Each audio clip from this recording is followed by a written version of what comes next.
ہم اپنا گزارا خود کر لیں گے، لیکن ہمیں سپورٹ دی جائے. اور ممالک میں بھی ایسی سپورٹ ملتی ہے، ہمارے پڑوسی ملک میں بھی ایسی سپورٹ ملتی رہی ہے. ہم کوئی ایسی عجیب بات نہیں کر رہے کہ جو کہیں نہیں ہوتا. جس ملک کے اندر کسان کو مضبوط کیا جاتا ہے وہاں کی فوڈ سیکیورٹی بھی مضبوط ہوتی ہے، وہاں کی معیشت بھی مضبوط ہوتی ہے، وہاں کے عوام بھی خوشحال ہوتے ہیں. تو کسان وہ طبقہ ہے جس کو سب سے زیادہ اس وقت ریلیف کی ضرورت ہے. میں اسی لیے چھوڑ رہی ہوں، طارق شاہ اس پہ بات کریں گے. سندھ کے اندر کسان کارڈ کی اناؤنسمنٹ ہو چکی ہے، عنقریب وہاں کسان کارڈ دیے جائیں گے. بلاول بھٹو زرداری صاحب کسان کو مضبوط کرنے کی بات کرتے ہیں، اور اس کے لیے سندھ حکومت جہاں پیپلز پارٹی موجود ہے وہ اقدامات اٹھا رہی ہے. میں دوبارہ پرائرٹیز پہ آؤں گی. تو پرائرٹیز یہ بھی ہونی چاہیے کہ آپ اپنے تنخواہ دار طبقے کو مضبوط کریں. اس وقت بہت مہنگائی ہے، آنے والے بجٹ کے اندر یہ اور جج حضرات کے لیے بھی میں سمجھتی ہوں کہ بہت کام کیا صدر آصف علی زرداری صاحب نے. آئینی جو پروویژنز تھیں وہ دی گئیں، اور آج پھر صدر آصف علی زرداری صاحب صدر کی کرسی پر ہیں، اور میں سمجھتی ہوں کہ ان کی جو سیاسی بصیرت ہے، جو ان کا تجربہ ہے، اس سے حکومت وقت کو فائدہ اٹھانا چاہیے. اب آ جاتے ہیں کہ جی کل تک تو میں آپ یہ سوچ رہی تھی کہ جب آپ سے گفتگو ہوگی تو ہم نیشنل اکنامک کونسل پہ بات کریں گے جو کانسٹیٹیوٹ ہوئی ہے، جو پاکستان کے آئین آرٹیکل 120 کے مطابق کانسٹیٹیوٹ ہونی چاہیے تھی. لیکن خوشخبری یہ ہے کہ وہ کل کانسٹیٹیوٹ ہو چکی ہے اور اس کا اعلان ہو چکا ہے. یہ بہت اہم باڈی ہے نیشنل اکنامک کونسل، جو کہ آرٹیکل 156 میں جس کا ذکر ہے.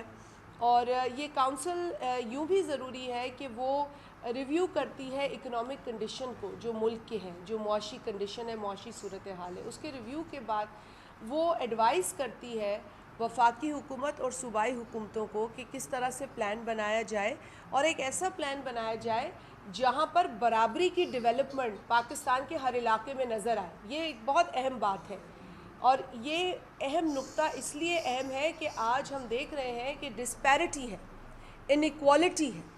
اس ڈسپیرٹی کو، اس انیکوالٹی کو امپروو کرنے کے لیے اس کونسل کا کام کرنا بہت ضروری ہے، اور اس کا متواتر آئین کے مطابق جو اس کی ذمہ داری ہے اس پر فوکس کرنا ضروری ہے.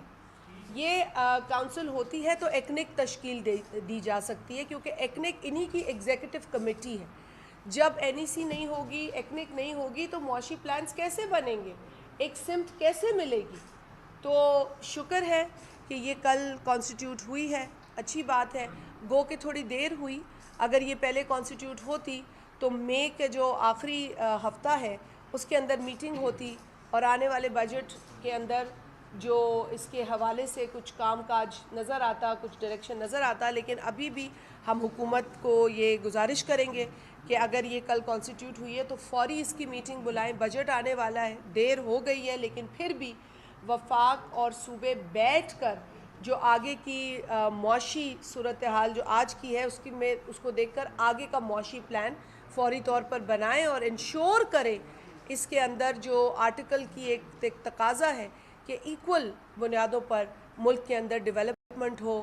سندھ ہو، بلوچستان ہو، خیبر پختونخوا ہو، پنجاب ہو، گلگت ہو، کشمیر ہو، ہر جگہ ڈیولپمنٹ ایکول بنیادوں پر کوشش کرنی چاہیے کہ نظر آئے.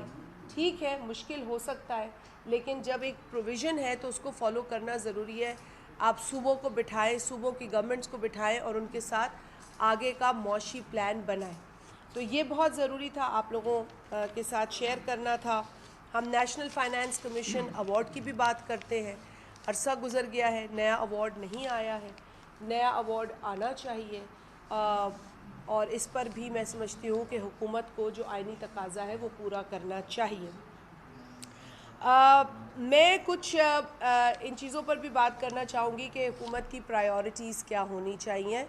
دیکھیں، حکومت کی پرائیورٹی سب سے بڑی تو عوام کو ریلیف دینا ہے، کیونکہ آج کی جو مہنگائی ہے، آج کی جو ان امپلائمنٹ ہے، اس کو دیکھتے ہوئے میں سمجھتی ہوں کہ حکومت جس طرح بلاول بھٹو زرداری صاحب بار بار کہہ رہے ہیں کہ اس مہنگائی کے